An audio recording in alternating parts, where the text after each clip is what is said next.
Hi, I'm Andrew McCrae. Welcome to our farm and ranch in northwest Missouri. My great-great-grandfather settled here in 1910, and I'm the fifth generation to grow crops and livestock here.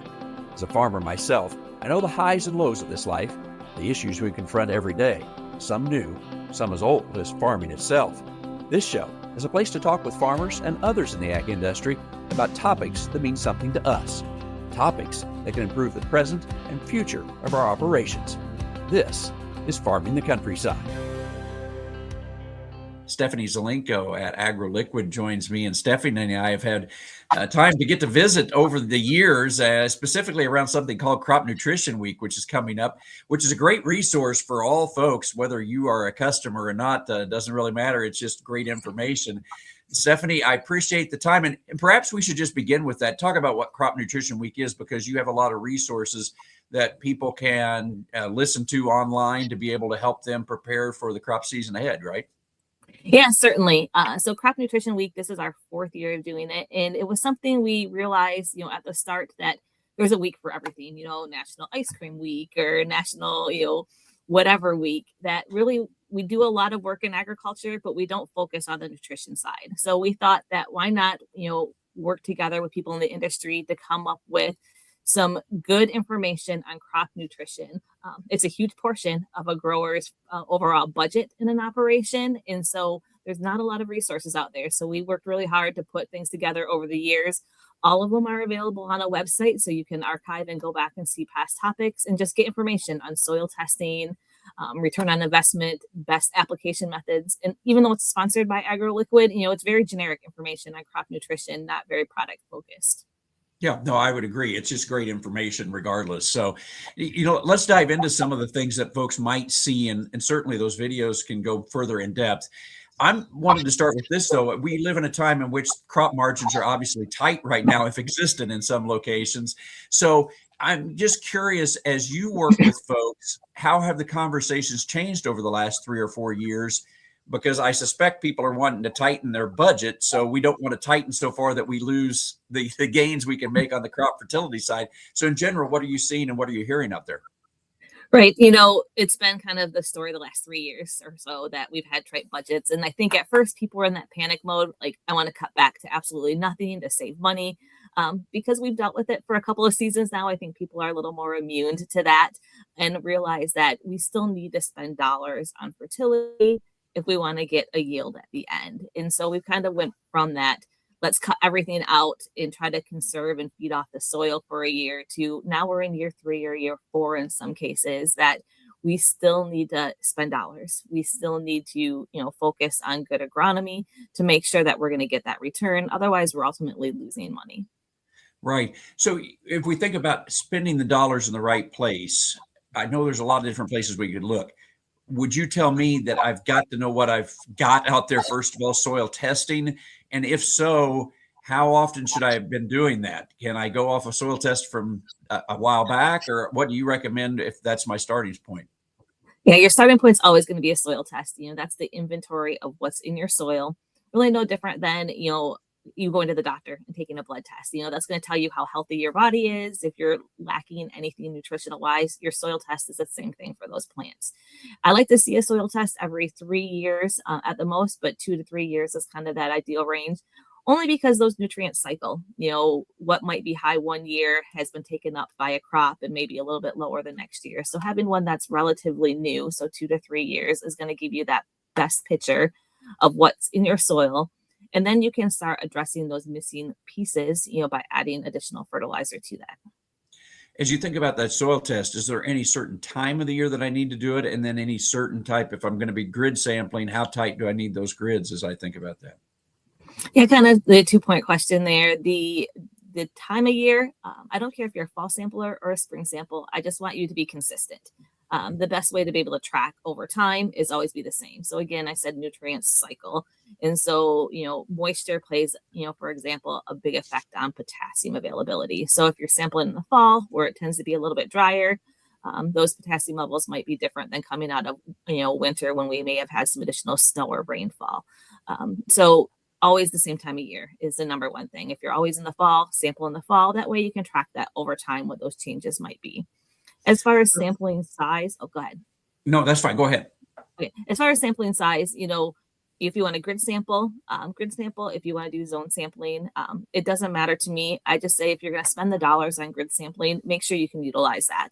There's a lot of technology with variable rate applications. So make sure if you're going to grid sample, take advantage of that, benefit from those added costs of sampling that you can go out and variable rate apply those nutrients or that lime to take advantage of that added expense.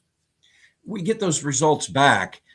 In some cases, it's just numbers on a piece of paper. So how do I make sure that I'm prioritizing what I should based on what that test tells me? Yeah, I think that's the biggest concern that growers have is they spend those dollars of fertilizer samples or soil samples, not cheap. Fertilizer's not cheap.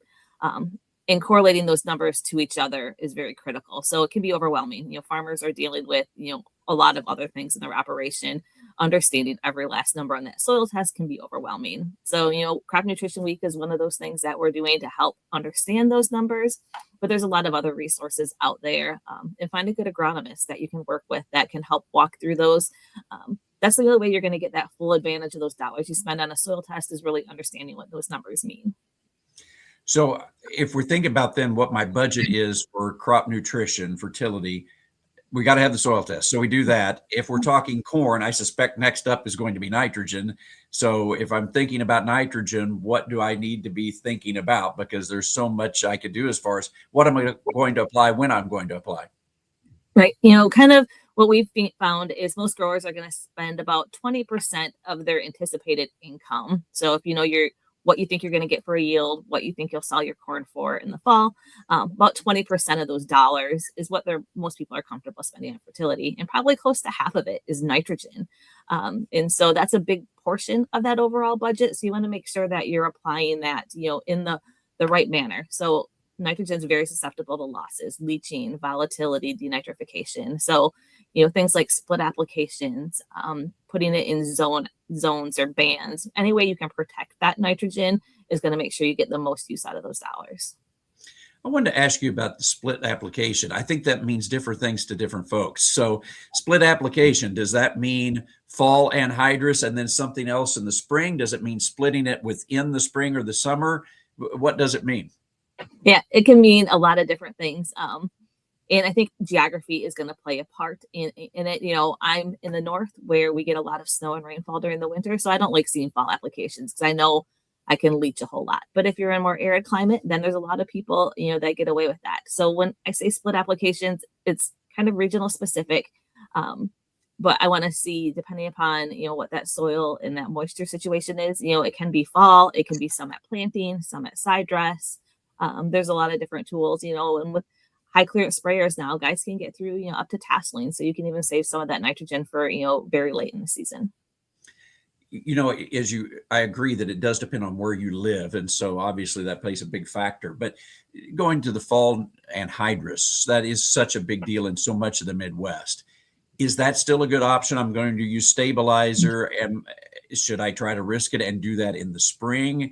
What are your thoughts? Because just because a product's been around forever doesn't necessarily mean it's bad, but it has been around in the sense as long as I've been alive. And that's what a lot of people do. Yeah. And I know it is very common in a lot of parts of the country, but other parts, it's pretty much, disappeared. In Michigan, there used to be anhydrous tanks. We were anhydrous suppliers on our farm growing up, and now you can't find an anhydrous tank, without doing a lot of searching in Michigan. So I think, again, regionally specific, falls, it's still, a very reasonably priced form of nitrogen. And it's a very effective source of nitrogen, but it is susceptible to a lot of losses. And so I think where it works, it's good. Stabilizers have greatly helped that, keep that nitrogen around a little bit longer. But UAN solutions, dry products, they're all good opportunities for nitrogen. And I think it just has to do with what fits your operation. Fall versus spring, how much time do you have, labor wise, like all of those come into like, so it might not be always the best form of nitrogen, no matter what you're doing, but if it fits your operation in other manners, that's going to be the best system for you. Help me learn for a moment from Michigan, because you said, we don't have anhydrous takes around. And granted, again, it could be somewhat the geography and the soil type, but what have you done and what has been effective in that region? Are there things that we should be looking at in other locations in the Midwest or really across the nation based on what you all have experienced? Yeah, I think if looking at the growers of my husband farms, the majority of the nitrogen that goes out is going to be a UAN solution, mostly 28% for us here in Michigan. But that's going to be the majority of the nitrogen. There's some urea as well, for wheat applications primarily. Um, but split applications through the planter, some pre-plant incorporated or pre-emerge with herbicides is very common. So again, it fits your operation. I said my husband farms. He does everything pre-emergence with his herbicide. He knows that he could be losing some. We get some rain in spring after planting, but he's a one-man operation. And so for him to, weigh that hiring a second person to come in and side dress just adds costs in another way. So he's willing to risk losing a little bit of nitrogen efficiency for not having to have a second person to the operation. As we think about that growing crop, then, is there any critical time that you think is best then if I'm going to give a second dose? You mentioned going over the top and so forth. What should I be thinking about on that second application of nitrogen in season? Yeah, if I'm going to pick the perfect situation as far as the nitrogen application, I like to see about a third of your nitrogen up front. So whether it's pre-broadcast or through the planter, and I want to see that remaining 2/3 out, knee-high corn or a little bit later. Okay. Let's talk about some of the other nutrients, of course, N, P, and K, and we've talked mostly about N. So the P and the K, what should I be thinking about? So those are, again, big ticket dollars that we're spending as far as crop nutrition. And so when we're looking at those, a lot of different options. Again, dry applications, I feel work best in the fall and early spring, just because it's still a rock. It needs time to break down and get into that plant usable form. And so I feel that we need to get that out early to give that time to become into a usable form for the crop. And I think those are good for building, and maintaining soil test levels. But there's also an advantage to having a liquid source there at planting time. Then you have some readily available nutrition for those crops, whether it's phosphorus or potassium, to feed that crop immediately. You bring up a good point there, and I know you address it in Crop Nutrition Week, available versus applied. And I think all of us somewhat know that, okay, what I applied isn't always available, but how do I make more available? Because that's what I want to do. Or is there any magic behind that so I know that what I'm applying is getting more of it's getting used? Yeah, there's lots of technology out there. There's stabilizers, that protect nutrients. Phosphorus is one that's highly reactive in the soil. So protecting that, with some sort of stabilizer is going to be, very critical, just to prevent some of that from tying up. Band applications are a great way, and that's just basically concentration in numbers. If you think about broadcasting, you're spreading that over, millions of pounds of soil. But if you can put that in a concentrated band where that root system can actually tap into it, you're going to get, more concentration or more out of that application by having that in a localized area right where that crop can use it. I know as well, one of the things that you discuss in the series is about nutrients being tied up. And I wanted to give you a moment to talk about that just a bit, because when we talk about them being tied up, is that usually just temporary? Is that in a sense forever? What does it take to get those so they aren't tied up anymore? Yeah, phosphorus is the one that we most commonly, along with some micronutrients, we talk about tie up. And that's, again, environment based, regional based. Out west, there's a lot of calcium that's highly reactive with phosphorus. So that can tie up, and it could be for a week, it could be for multiple years because there's so much calcium in the soil. In other parts of the country where we don't have that calcium, there's other nutrients that can tie up, but not as tight. And so it's one of those things you have to understand that soil and see, what reactive nutrients you have with it. So that goes back to having a good soil test, working with that agronomist that understands it. So you can, figure out if I do have that, and then use protected forms of phosphorus. So we make sure that's available to that crop. Otherwise, we're just putting dollars out there to be locked up. It may become available for your crop this year, but it could be 2, 3, or 20 years down the road. Micronutrients, just because it has the word micro doesn't mean they aren't important, but that's a pretty broad topic. So I'm going to let you take that wherever you want to, as far as what should I be thinking about, some specifics based on certain crops. Well, what's your advice? Yeah, we hear that all the time, that just because it's micronutrients doesn't mean that they're not as important. It just means that they're needed in smaller quantities than those primary nutrients, that NPK that we talked about.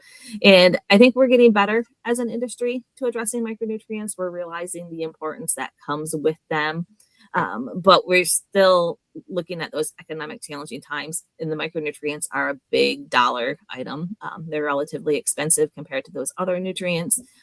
I found that sometimes we can cut back on some pounds of nitrogen and reallocate those dollars towards micronutrients and actually get more of a benefit. And so that's where I encourage guys, again, look at that soil test and see, where we can get some advantage from some of those other nutrients that we don't as commonly think about. Again, I know it would depend so much on the soil test, but are there any key things that you would want growers to be particularly aware of, hey, I know times are tight, but be sure to watch this when it comes to micros, whether it's for corn or soybeans? Yeah, I think the biggest thing is know what your crop needs. Like certain crops thrive on certain nutrients. So corn absolutely loves zinc and likes boron. Those are nutrients. So if I'm not going to have a soil test or not really know anything about geography, I'm going to kind of go to those, things that I know a crop likes. Soybeans loves manganese. Wheat loves iron and manganese. So those are kind of, some indicators that the crops strive for some of those nutrients. And if you don't have a good soil or background on that farm, you can kind of get some advantage from just knowing what that crop likes. There are a lot more options these days on how to apply some of those. And some of them could be in a foliar form. Some of them could still be spread along with perhaps my P and K.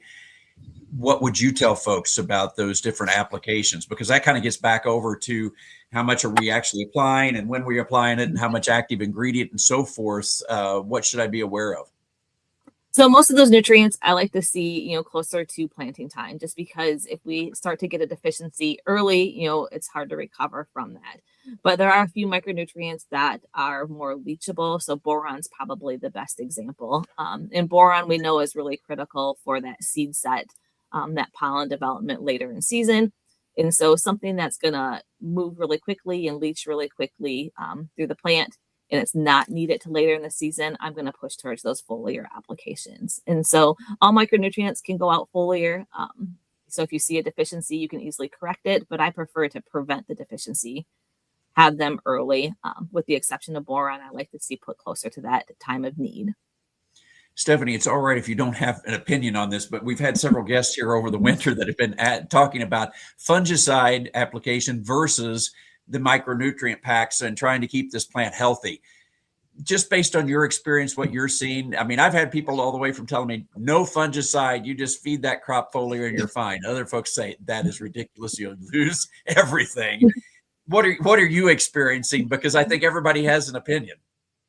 Yeah, and this is something that comes up a lot when you work in crop nutrition, and I think they do go hand in hand. I'm never going to recommend skipping a fungicide application if you have an issue.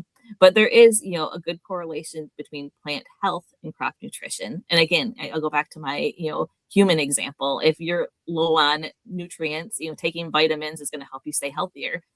That's, for crop nutrition, it's no different. So if you're feeding your plant good, potassium's great at helping withstand those stresses and keeping the plant healthy. If you have good nutrients, then hopefully if it does get a disease or something set in, it's not going to be as severe. But I'm still going to scout and watch for those diseases to set in, because if something comes in, it can be a catastrophic loss in some cases. So I'm not going to rule out a fungicide, but I'm also going to scout a little bit more heavy, and I'm always going to try to make the healthiest plant we can have. We've covered a lot of topics, but overall is we got to think about ROI. How do I begin to get a handle on that? Because really, when it comes down to it, maybe spending the extra money does work if it has the ROI out there. It does, and that's something that we've been encouraging guys to do. Look at the research that companies are going to provide for you, but then also do some of those, tests on your farm and then tie that back into that return on investment. And really, there's only two ways to improve that ROI. Number one, you can produce more bushels, get more grain, get more dollars in the end, or two, you can cut back expenses. And so you can't, get one or the other, you have to kind of marry those two together. And so you need to manage those expenses and then figure out which ones are going to actually pay you back and improve that overall ROI. This is really important that you to bring this up, because I think in these times it's a tendency for us to say, well, I want to make it up by cutting back. What you've seen over the last couple of years, though, where are we going to trip ourselves up when we cut back? Have you seen any one area where people are saving money, but in the end, they're really costing them money? Yeah, I've seen that, pretty commonly where people will cut back, either, I'm going to cut back my nitrogen 20%, or I'm going to cut back my complete planter program, 10%. And I do see yield, loss from that. Now, that's where you have to do that math, get your pen and paper out and figure out, I spent less dollars and it cost me bushels, but did it cost me enough? And, maybe 1 year you can get away with it, but, 2 or 3 years down the line, when you start depleting that soil, that number is just going to, get a larger gap in there.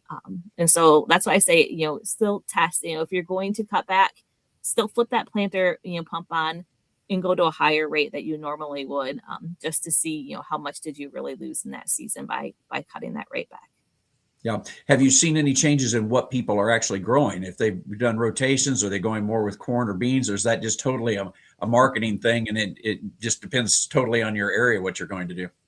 I do think it's area dependent. I have heard guys that have cut, soybeans completely out because they can't yield enough dollars. But then on the flip side, I've heard people cut corn out because it's more expensive to grow corn. So I think it really matters, what you're trying to do. Are you trying to get, more return dollars by growing that higher, value crop, but you have to put more into it? Or are you going to try to, eliminate those low hanging fruit, and make your overall operation more productive? Stephanie, before we wind up, I want to give you an opportunity just to discuss any other things that you think would be important, because there's so much under this heading and so much that goes on in Crop Nutrition Week. Other topics that you would just want folks to keep top of mind as we head into a new growing season. Well, I think, earlier the better. We're kind of pressing up for January, and we like to think those months are, a little bit time to take a vacation or relax a little bit. But in reality, planting's going to be here before we know it. And, there's industry talk of availability of various nutrients, like there always is. There's just the logistics of getting product from where it sits now to your farming operation. So I always encourage guys to, start thinking about these early, get product on hand so you have it when you're ready to go to the field, if it's, March, April, or May. That way you have it in time, and then make those decisions early, just so you can lock those prices in and then do that calculation and figure out how many bushels you need to help offset those costs. And, that's why we kind of tie Crop Nutrition Week right now, because this is when guys are making those decisions. So, start thinking about them, log in and, register for Crop Nutrition Week so you can, learn what the industry is saying and then help make those decisions so you can have a really successful 2026. And you alluded to it there, but how can folks register? There's no cost to this, correct? I can go on and I'll have access to be able to watch these videos when they post during that week, right? Yep. So Crop Nutrition Week starts on February 2nd, and you can pre-register at cropnutritionweek.com. And that just makes you have or on the mailing list, so you'll get those emails sent directly to your inbox. But if you forget till Tuesday or Wednesday or Thursday of that week, still register, and they'll send you all of that, because there will be follow-up emails, and all of the recordings are going to be posted on that website, again, cropnutritionweek.com. So you can catch up, even if you're busy during that week, you can catch up later on. Right. Great resource. You don't have to be a customer or anything. It's just good information, and you aren't pushing product. You're just giving resources, right? Yep, absolutely. It's just general agronomics on fertility, and some information, customer or not customer. Great. Stephanie, I appreciate the time. Yeah, thanks for having me.